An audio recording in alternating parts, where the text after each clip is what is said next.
Hare Krishna.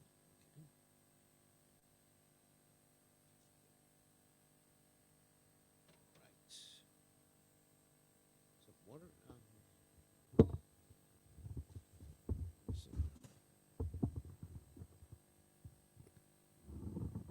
Water, water everywhere. Not a drop to drink.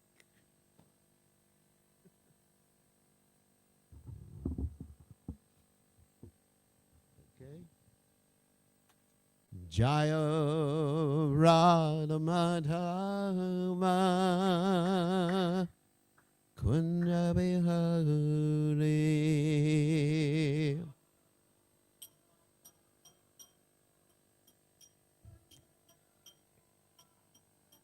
Jaya Radha Madhava Kunja Bihari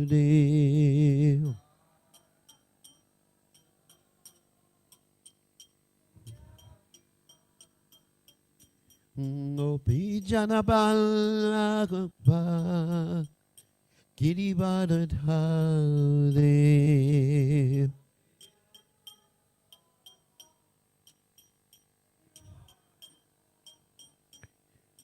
Gopi Janabala Girivardhari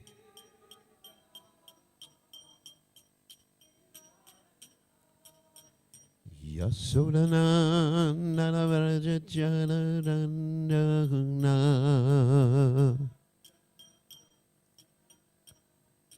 Yasodhananda Vrajajana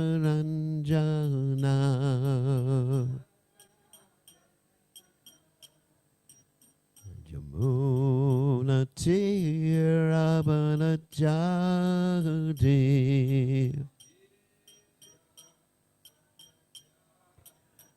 Yamuna Tirabana Jagdi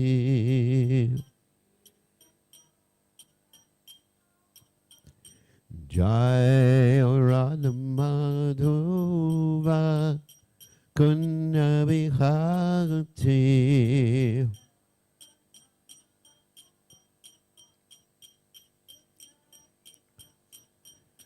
Jai Radha Madhava Kunja Bihari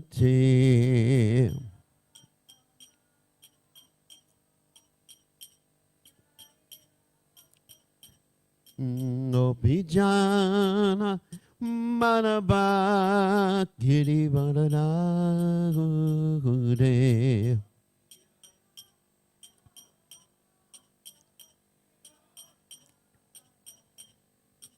Gopijana Manabha Girivardhari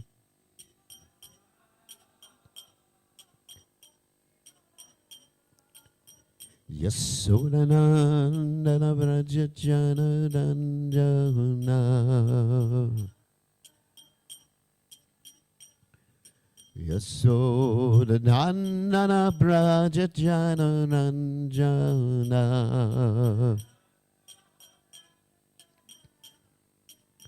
Jamuna Ravana Jagde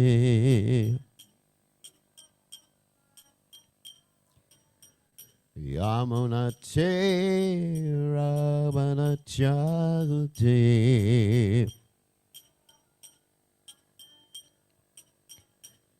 Jai Radha Madhava Kunja Bihari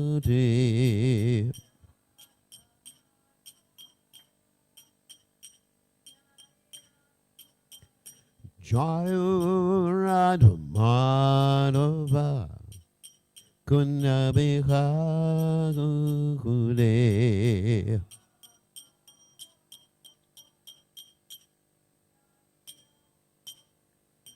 Jai Om Vishnupad Paramahansa Paravatikacharya also Teta Sitashi Shimad His Divine Grace Abhaya Charananda Bhaktivedanta Goswami Srila Prabhupada Ki Jai ISKCON Founder Acharya Srila Prabhupada ki jai. Anantakoti Vaishnav Vrinda ki jai. Namacharya Srila Haridas Thakur ki jai. Prem se Gaho Sri Krishna Chaitanya Prabhu Nityananda Shidwaita Gadadha Shivasati Gaur Bhakta Vrinda ki jai. Shri Shri Radha Krishna Gopi Gopinath Shaima Kunda Radhakunda Giri Govardhan ki jai. Vrindavanam ki jai. Maturadam ki jai. Jagadada Swami ki jai. Yamunamai ki jai. Shrimati Tulasi Devi ki jai. Samaveda Bhakta Vrindi ki jai. Gaur Premananda Hari Hari Bol. All glory is the assembled devotees. All glory is the assembled devotees. All glory is the assembled devotees. All glory is to Shri Guru and Gauranga Srila Prabhupada ki jai. Nama Om Vishnupadaya Krishna Prastaya Bhutale Srimati Bhaktivedanta Swami Namani Namaste Saraswati Deve Gauravani Pacharni Nivishesha Shunyavadi Paschatya Jayachatarani. So, reading from Srimad Bhagavatam, 10th Canto, 43rd chapter, text 32. Om Namo Bhagavate Vasudevaya.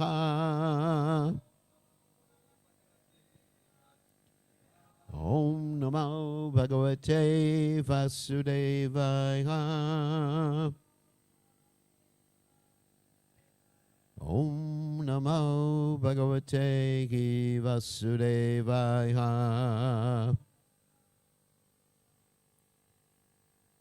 Hey Nanda Suno. Hey Rama Bhavanta Vira Samata Nayuda Kusala Sutra Yajnahuta Didrikshuna Hey Nanda Suno Hey Rama Bhavanta Virasamata the Yuda Kushala Krutva Yahutau the Drikshuna Hey Nanda Suno Hey Rama Bhavanta Virasamatau the Yuddha Kushalau Shutva Yajnahutau the Rikshuna Hey Nanda Suno Hey Rama Bhavantau Virasamatau the Yuddha Kushalau Shutva Yajnahutau the Drikshuna. Okay.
Right.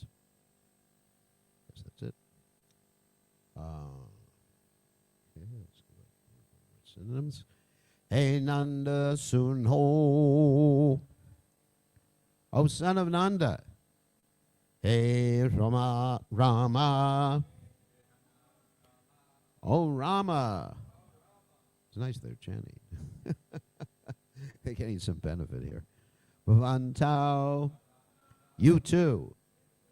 Vira, by heroes.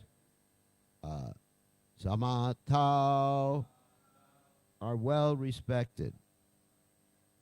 Niyuda, in wrestling. Kushalau, skillful. Shutva, hearing.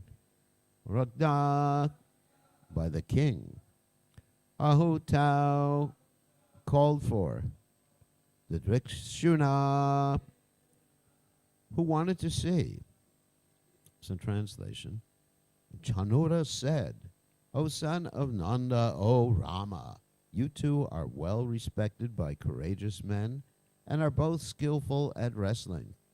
Having heard of your prowess, the king has called you here, wanting to see for himself. So you could repeat, Chanura said, O son of Nanda, O Rama, you two are well respected by courageous men and are both skillful at wrestling. Having heard of your prowess, the king has called you here, wanting to see for himself. So, there's no commentary by the servants of Srila Prabhupada, but there's comments by Vishwanath Chakravarti Thakur and Jiva Goswami, so we'll read those. Very short commentaries. You are skillful, Vishwanath Chakravarti Thakur comments, you are skillful at wrestling, Bahu Yuddha. Very short commentary. Jiva Goswami has a longer commentary.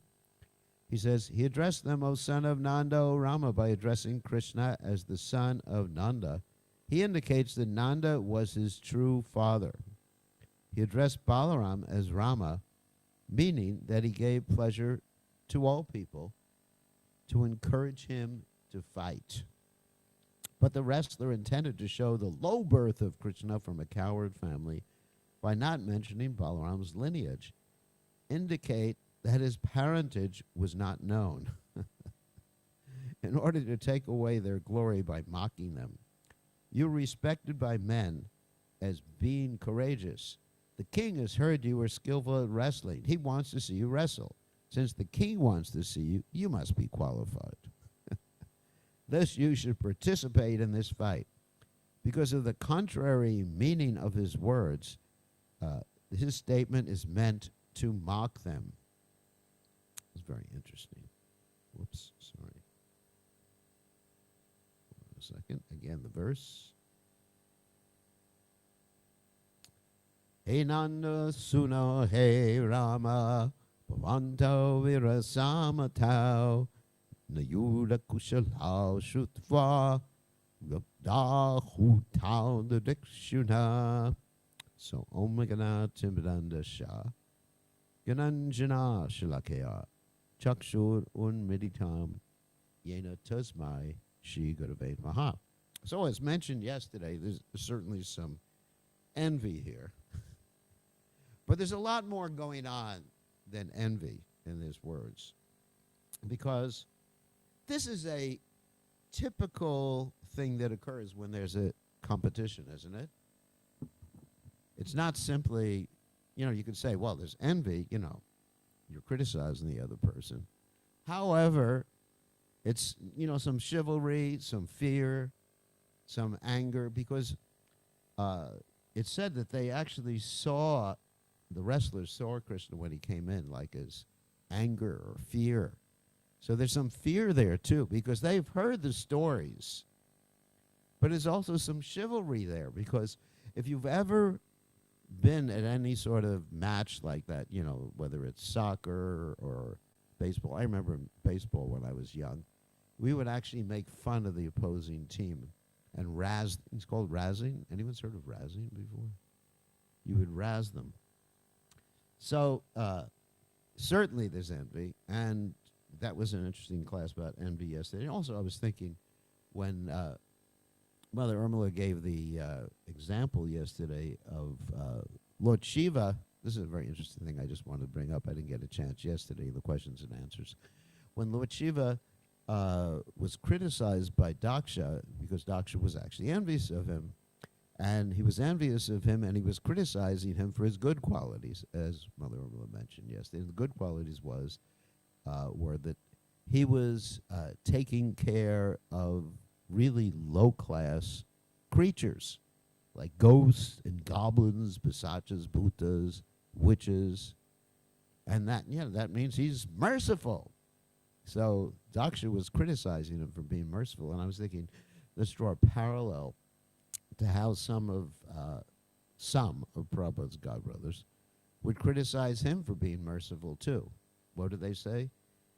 He was successful because he liked associating with those low-class people. If you're not aware of what I mean by low-class people, that's in reference to us, who are, of course, not all of you, in reference to me. I don't want to be envious of anyone.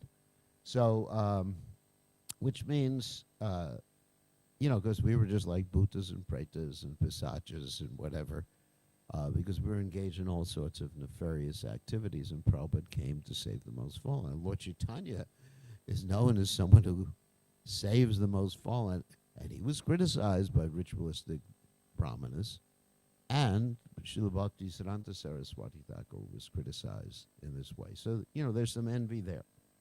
So, of course, this is a typical thing that devotees use when someone engages in criticism of them.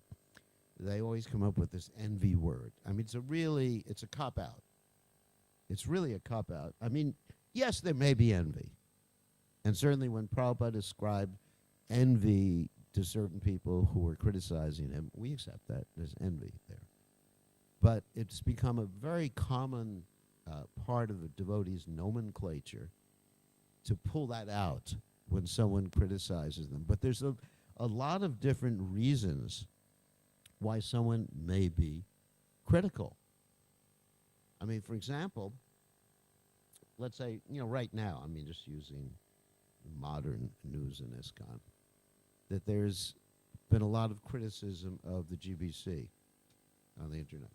One reason or other, because there's some things that people felt the GBC didn't deal with, right? Timely or properly. And so one could say, oh, they're just critical, or they're just envious of the GBC. But there may be other reasons, like they're confused, they have a need for protection, and that protection has not been met in their minds by the GBC, not knowing what has been going on behind the scenes.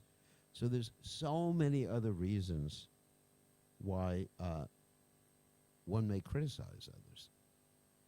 And it's very easy to say that person is envious of me or that person's envious of someone else. It's not exactly like that all the time. It may be, or it may be mixed in different circumstances. When there may be other reasons like confusion or fear or chivalry or anger. I mean, for example, we had different book distribution groups in the 1960s and the 1970s. And we were certainly criticized. I was criticizing Tamal Krishna Maharaj's Radha Damodar party. We had this competition, and I would call him up. I was in Caracas, Venezuela, and we would call him up and say, you're not going to be able to do this. Your people are hopeless and useless and stuff like that. And he would get really angry, and he would say the same thing about us. But that's chivalry.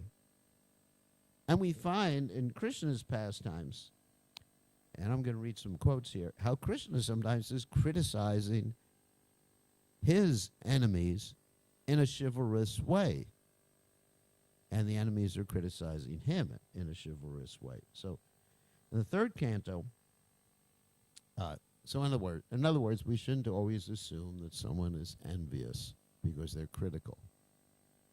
And of course, we're going to give some standards towards the end of class. as when you can criticize, when it's a good idea to criticize, and also when it's a bad idea to criticize. So, here's some examples from Shastra of Krishna criticizing, not a mood of envy. This is from the third canto, 18th chapter. So, third chapter, third canto, 18th chapter, text 2. And this is about the fight between Hiranyaksha and Lord Boar. So, here's Hiranyaksha. He saw that the all-powerful personality of God in his boar incarnation, bearing the earth upward, on the end of his tusks and robbing him of his splendor, with his reddish eyes. The demon laughed. Oh, an amphibious beast. Now, there may be some envy of the Supreme Personality of God. It's certainly the guy's a demon. And certainly everyone, another point I wanted to make before we read this, certainly we can say everyone's envious in this material world. Why? Because we came into the material world because we wanted what Krishna has, right? I mean, that's in that sense, everyone's envious. Even the most charitable person who is going around and opening up hospitals and feeding the poor, not Krishna conscious, of course, they're all envious because Krishna Bharya Mukta. What does that mean? That we turned our face away from Krishna. I was just reading in the Jaiva Dharma last night how Bhaktivinoda Thakur says that no one can trace out the time. It's timeless. That when we turned our face away from Krishna. Although the soul is eternal, so he says it's timeless. There was no time when we when we actually turned our face away from Krishna, but we did it at a certain time. You know, it's interesting. Actually, you have the two sentences one after the other. So we actually did it because it was timeless. Because when we did do it, there was no material time.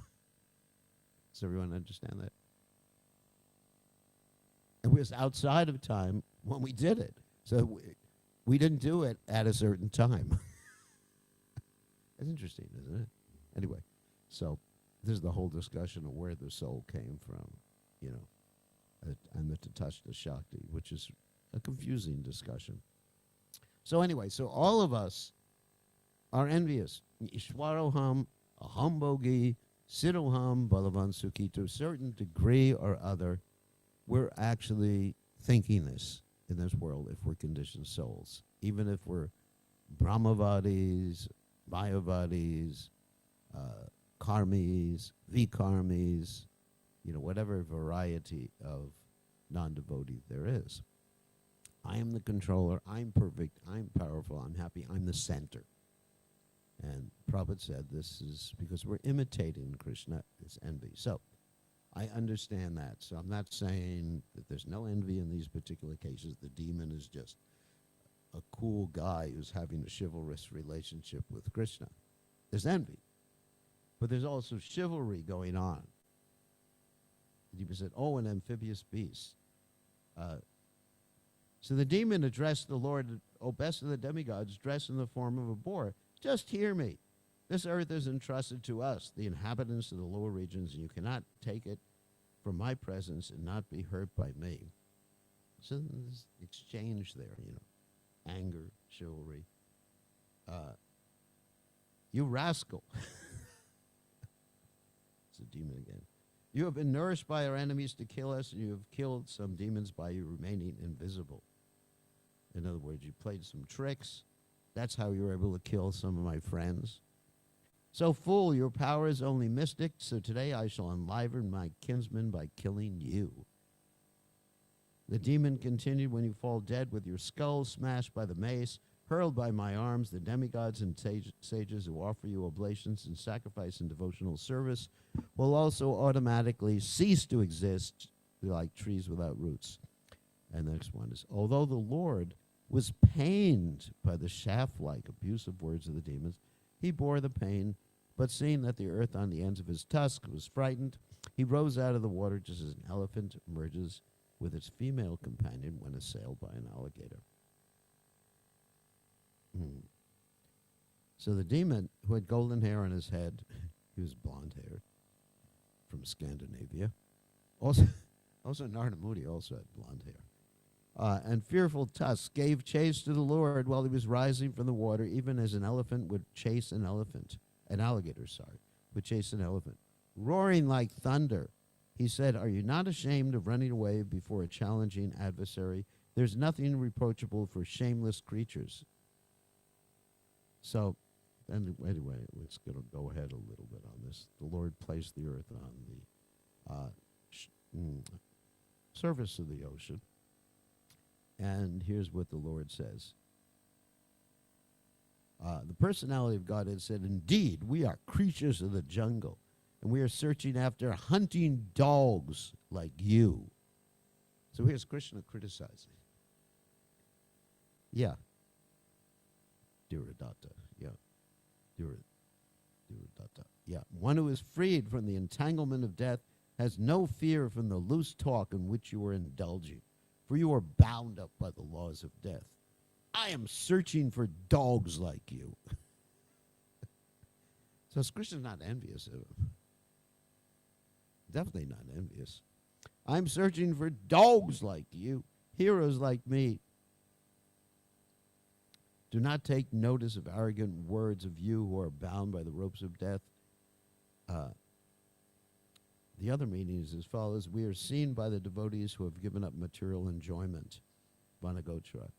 Mercifully, I search out those who are most prominently attached to material enjoyment, Grama Singham, to offer them a place with me. So actually, Krishna is also being merciful to this particular demon, who's also one of Krishna's associates because he was Jai and Vijay, one of Jai and Vijay.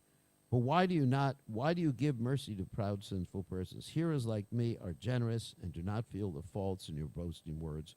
What is your position? You become some of these are commentaries by the Acharyas. You become completely freed from the ropes of death, since one who receives my mercy is not subject to death.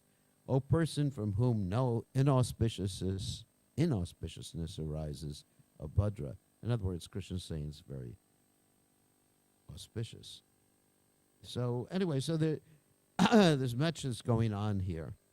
Another example of Krishna criticizing the demons is when Lord Ramchandra speaks to Ravana in the 9th canto of Srimad Bhagavatam, 9:10:22, if you want to make reference to it. He says to Ravana, "You are the most abominable of the man-eaters. Indeed, you are like their stool." That's an insult. And there's no envy there. It's truthful. You resemble a dog, for as a dog steals eatables from the kitchen in the absence of the householder, in my absence, you kidnap my wife, Sita Devi. Therefore, as Yamaraj punishes sinful men, I shall also punish you. You are most abominable and sinful and shameless. Today, therefore, I, whose attempt never fails, shall punish you. And Vishwanath Chakravarti Thakur comments on this verse, paraphrasing Lord Ramchandra. O stool of a Rakshasa, you are foul because you stole my wife. You are like a dog who enters the house when no one is there and steals ghee. Today, I, like Yamaraj, will give the results of your sin to you who have performed condemned actions. You, the commander of leaders of the foot soldiers, should immediately act to bring about my defeat without thinking twice. He who does not fulfill his promise is not fit to sit in the assembly. There's another meaning. Filled with prema, you have accepted the mood of a demon as a promise to give me happiness by fighting with me. He who does not keep that promise is unfit in the assembly. Therefore, as commander of the troops, act now to make me happy by fighting in order to give up your life. Ashvashtaye, having fixed me in your heart, wipe away your tears of bliss. So it's described in the Bhagavatam that the demon becomes insulted, and since he was the object of a joke, he became like a large snake that was being teased by the Supreme Personality of Godhead. He became overcome. This is a commentary by the Acharyas. Having fallen. So this is an exchange of ras that's going on right here.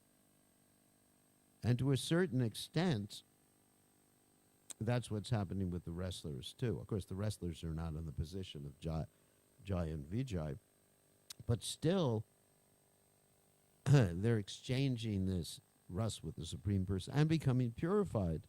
Because you remember in the beginning of the verse, Shinora addresses him, "Hey Nanda Shuno." And hey, it reminds me of "Hey Nanda Shuno Kuta," like from the prayers of the 6 Goswamis, isn't it? Where the Goswamis, "Hey Radhe Brajadevake, hey Nanda Shuno Kuta." Same thing, same expression. Where are you? So he's getting purified. And this is a description of Hiranyaksha having been a devotee before. Through Shuddha Sattva by nature, because of the curse of the Kumaras arising from the will of the Lord, he became full of ignorance. At the time of fighting, he accepted great anger, although it was not real anger.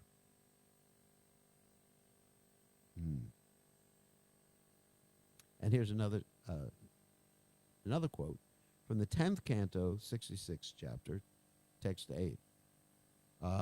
This is where Krishna was challenged by Pundraka.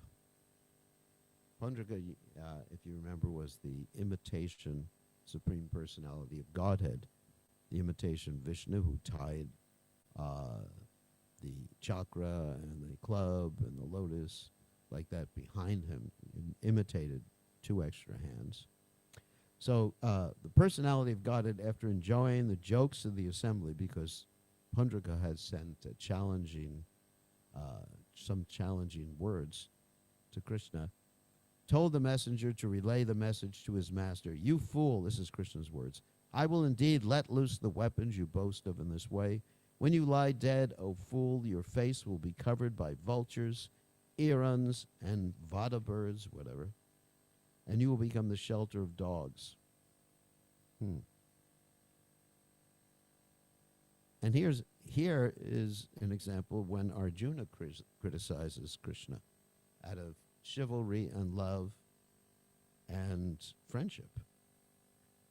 Generally, both of us used to live together and sleep. This is from the Bhagavatam, when Arjuna is remembering his pastimes with Krishna.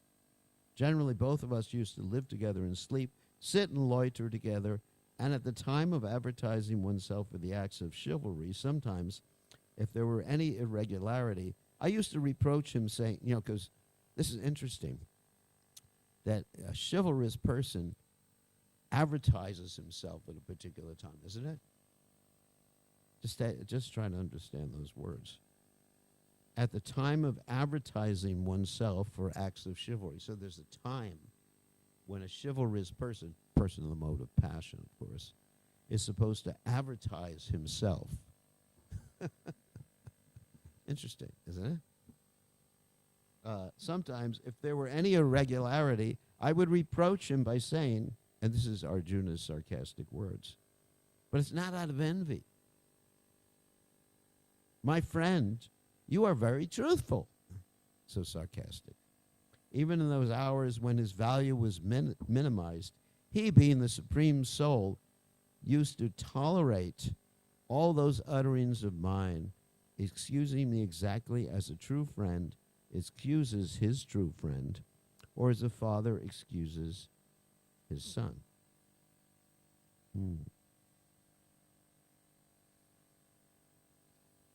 Okay. So I mentioned, of course, that the wrestler, I said that Krishna was perceived by the wrestlers as fury. So there's some motivation of fear on the part of the wrestlers, in addition to them being envious of Krishna. All right. Let's see. I have some other things here. Okay. So the point is, what do we do about criticism? Or when should we criticize? Because sometimes it's appropriate to criticize. So what I usually talk about in this regard is the austerities of speech mentioned by Krishna in the Bhagavad Gita. Satya Priya Hitam. Krishna says the austerities of speech consist of speaking truthfully, but pleasingly and beneficially. So in many cases, it's required to criticize, and not only to help the particular person that you're criticizing, but sometimes it may be even required to criticize, to try to understand in a private circumstance, not in the internet, not in a public forum like we see people do nowadays, to try to understand what's happening. For example, I got a letter from one of my disciples the other day. She said because of certain things that have happened in ISKCON and people are very bewildered, another devotee is talking to her in a private way, dadati prajagranati guyam akyati prichati, revealing her mind to what they call vent. Everyone's heard of venting before? And she said, what should I do? Should I just go away from it? And I explained to him it's important to have these loving exchanges between devotees and try to understand if someone is not criticizing in the mood of envy, but criticizing because of the motivation of being confused or wanting to understand, and then dealing with the person in that particular way, being empathic and understanding the person's motivation behind criticism. Sometimes we, as I mentioned in the beginning of class, we often say, oh, the person must be envious if they're criticizing someone. But there's many, many different reasons. So criticism in that particular case or in those particular cases can be done confidentially.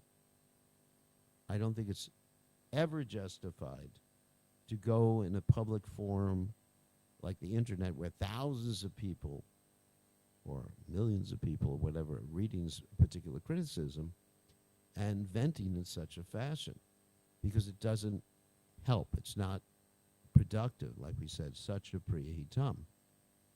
So one has to consider these things, whether what I'm saying, whether I'm listening in a particular situation is conducive to helping the person or helping myself or rectifying the situation. Or it may be conducive to making the situation worse, creating criticism of Srila Prabhupada's movement. So I think these are all things that we should think of. And so how do we avoid, on the other hand, how do we avoid our criticism being motivated by envy? Because it's a big problem, because many times we do criticize people who, because we are envious of them or envious of their particular position or something like that, we have to examine our motivations. What is the reason why I'm saying this about this particular person? And at the same time, we should consider ourselves servants of a servant of the Lord, as servants of the devotees. If we think about that we're meant to serve the Vaishnavas in a humble state of mind, amanina manadena kirtaniya sadahari, as Lord Chaitanya Mahaprabhu states, then even if we have to criticize, it'll be done in an appropriate fashion, and remember such a prihitam, truthfully, beneficially, and pleasingly, then it will be not done out of envy. But it's very, very, very important to remain humble. So what does it mean to remain humble? I was actually listening to a conversation that Srila Prabhupada was having, and I was very impressed. Of course, I'm always impressed with Srila Prabhupada's humility and Vaishnava qualities. But Prabhupada was having this conversation with Brahmatirtha, who at that particular point was called Bob Cohn. So the conversation was as follows. Prabhupada said that the cause of miseries in this material world,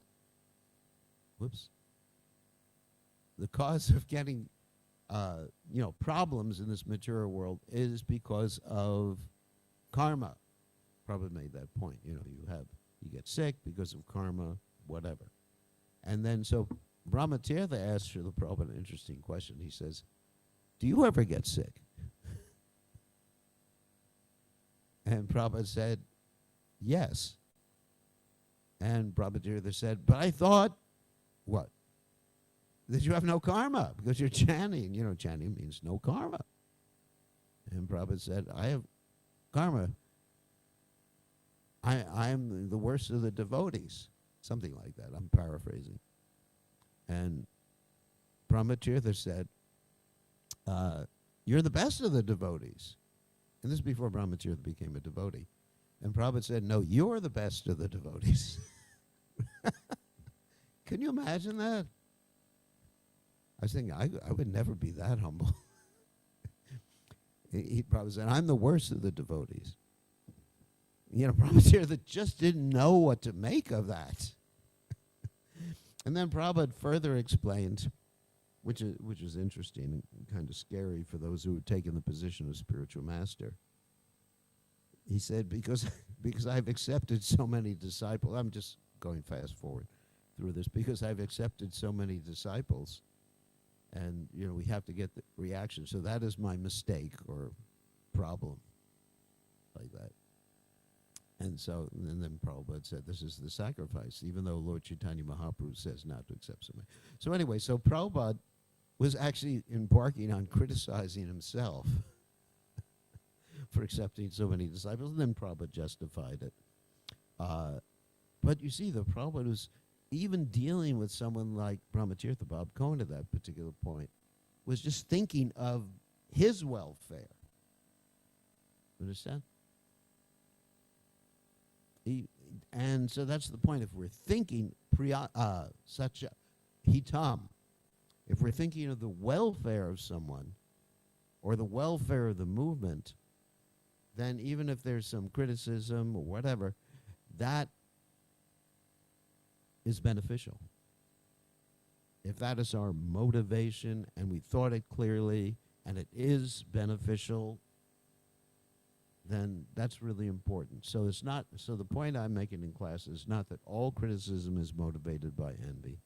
Some criticism certainly is, but we have to be very careful, very, very careful about ascribing envy to everybody's criticism of us. It's very easy to do, and devotees, just reiterating what I said in the beginning of class, devotees have this habit. I mean, I have the habit. Someone criticized, they must be envious of me.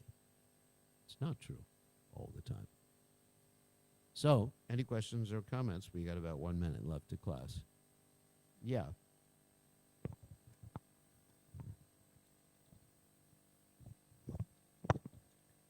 You're talking about criticism, and Yeah. I'm just wondering about reporting when there is some abominable activity, for example, happening. Yeah, that's such That's a pretty different thing. Yeah, well, that's such a prehitam. That's criticism, but it's bona fide. Is that criticism reporting? Well, there's nothing wrong with heinous criticism. activity? Is that criticism? There's nothing wrong with, if I criticize a rascal's activities, there's nothing wrong with it. It is criticism. See, we have this negative understanding of criticism. That's it. You actually made the point.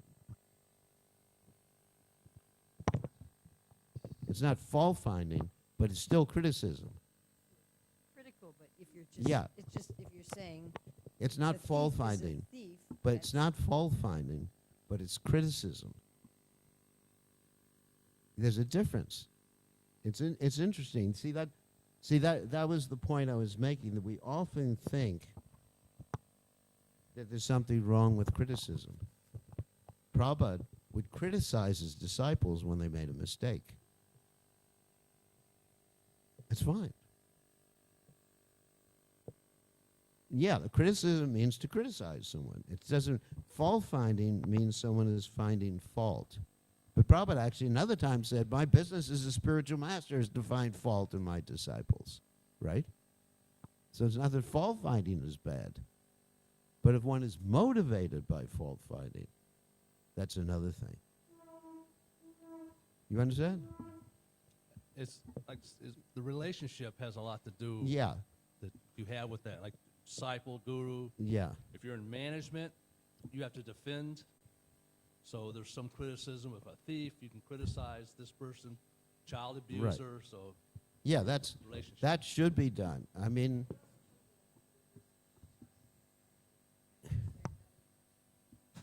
right? Shouldn't demand respect, but criticism is good. It just depends on the motivation.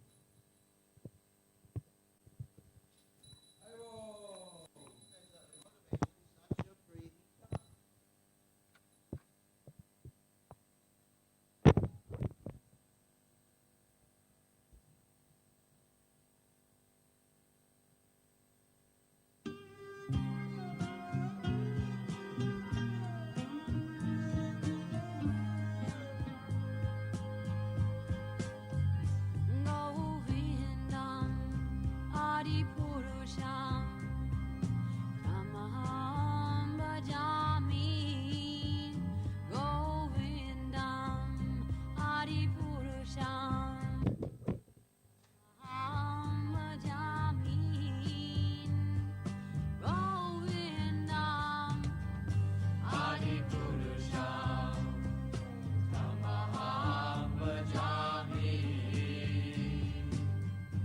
Enam Kanvandam Maravindanalayataksam Varhavatam Samasitam Buddhasundarangam Kandar Agom Vidamaniya Nishesha Shobham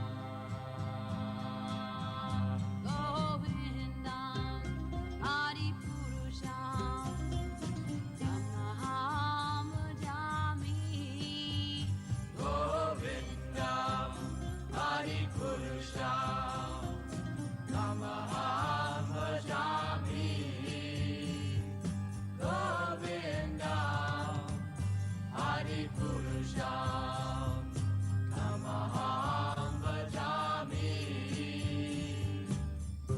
Andani Asa Sakalen Priya Priti Manti Asyan Dipan Dikayanti Chiram Naganti Ananda Chinmaya Sadhu Jala Vigrahasya Govindam Adipurusham Tamaham Bhajami Govindam Adipurusham Tamaham Bhajami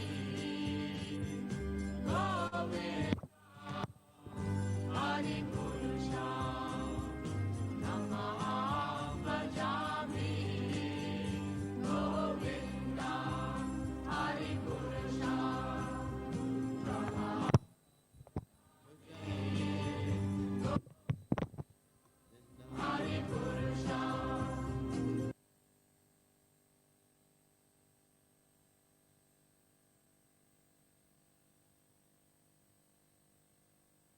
Namo Vishnupataya Krishna Prasthaya Bhutale Shrimate Bhaktivedanta Dhamaniti Namene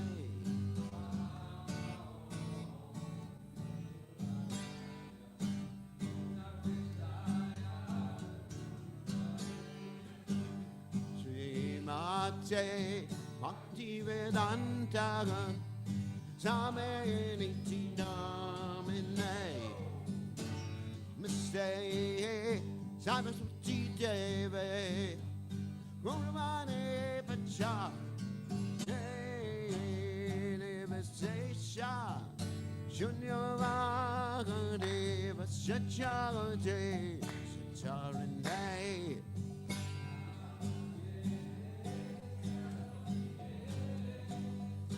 Rabba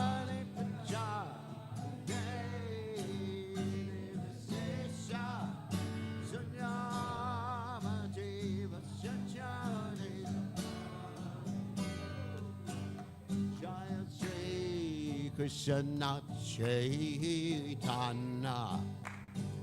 Prabhu Nityananda Shri Advaita Gadadhara Sivasati Gaur Bhakta Vrinda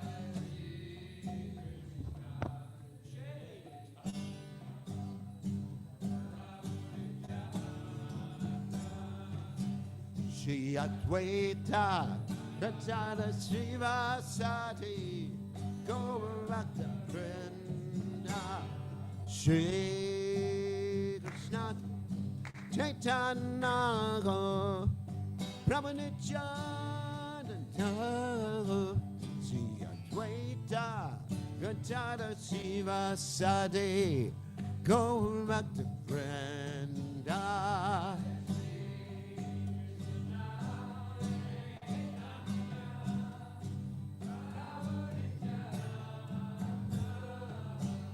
Shri Advaita Gadadhara Sivasati Gaur Bhakta Vrinda Shri Krishna Chaitanya Prabhu Nityananda Shri Advaita Gadadhara Sivasati Gaur Bhakta Vrinda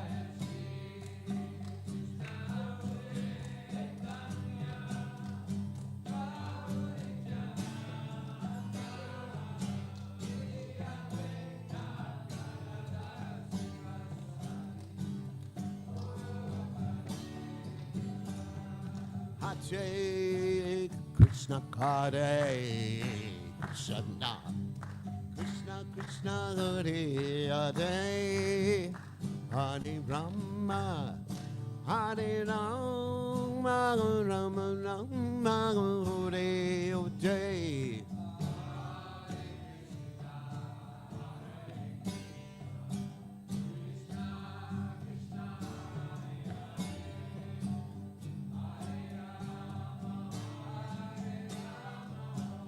Rama Rama Hare Hare Hare Krishna Hare Krishna Krishna Krishna Hare Hare Hare Rama Hare Rama Rama Rama Hare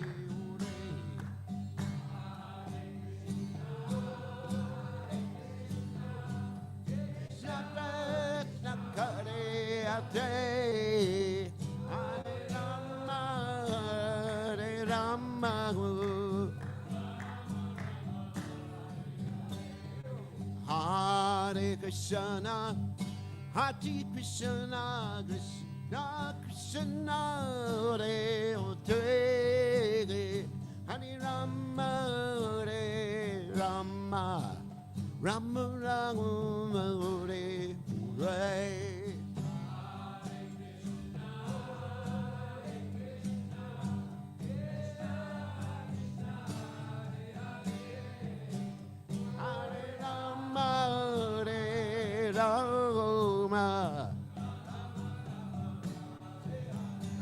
Hare Krishna, Hare Krishna, Krishna Krishna, Hare Hare, Hare Rama, Hare Rama, Rama Rama, Hare Hare, Hare.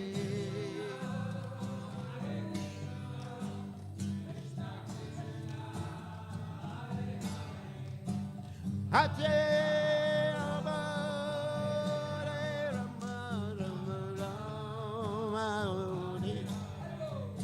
Hare Krishna, Hare Krishna, Krishna Krishna, Hare Hare, Hare Rama, Hare Rama, Rama Rama, Hare Hare.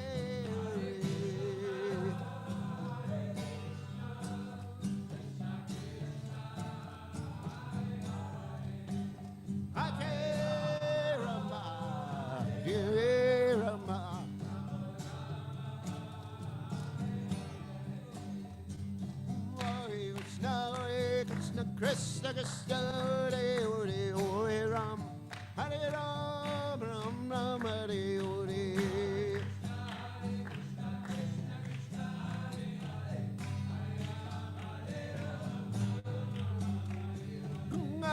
Krishna, Krishna Krishna, Hare Hare Ram, Bhati Ram, Ram Ram Hare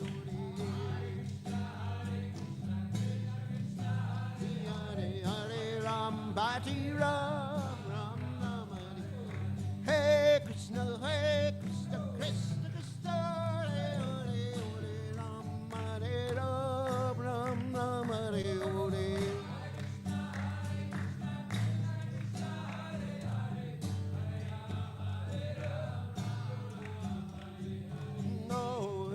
Jaya Jaya Gopala Jaya Jaya Radha Ramana Hare Govinda Jaya Jaya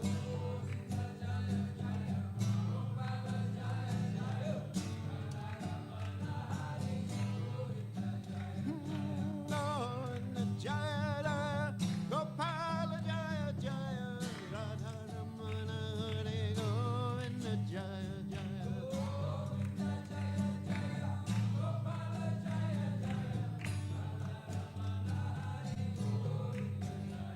Jaya Radha Hanukinana Radha Hanukinana Pragade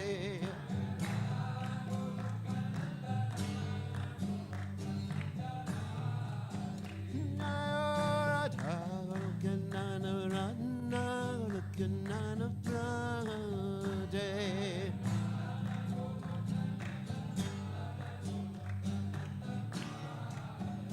Jaya Radhe,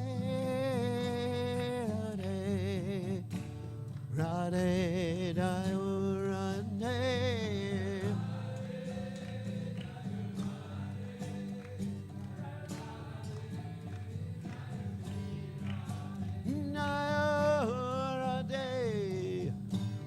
Radhe, Radhe, Radhe,